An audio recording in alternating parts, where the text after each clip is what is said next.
Seedali adat syid bitau tak dunia akhir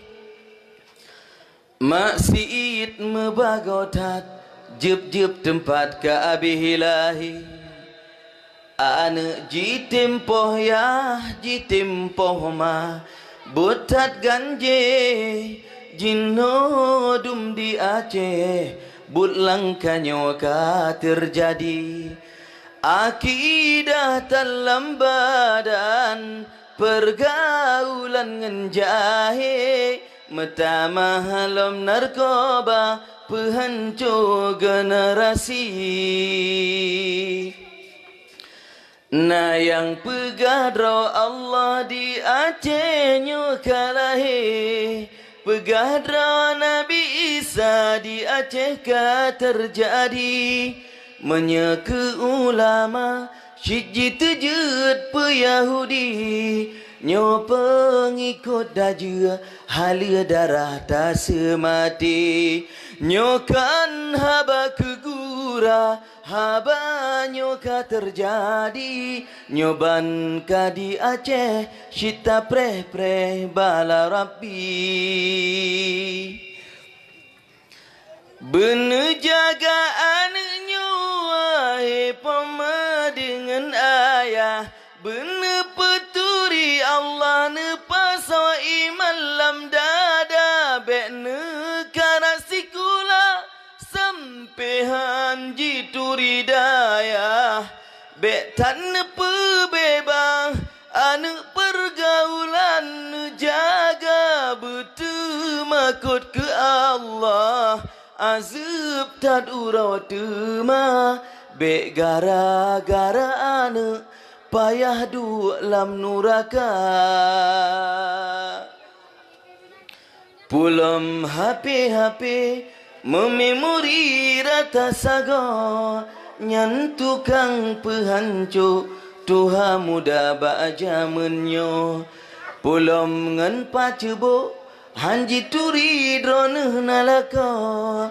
asai megairah kamo agam syid metampo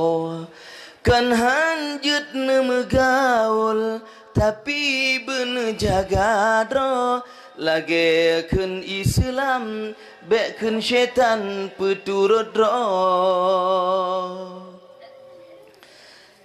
kasip dalam maksiat bek leti budonya nyo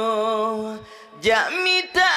akhirat ke pangkai getanyo tawa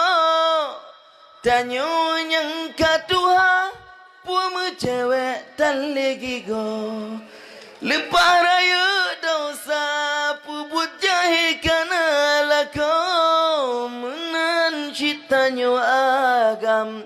bek pemuda-muda dro ane kana lapan bek klep matangan kak putro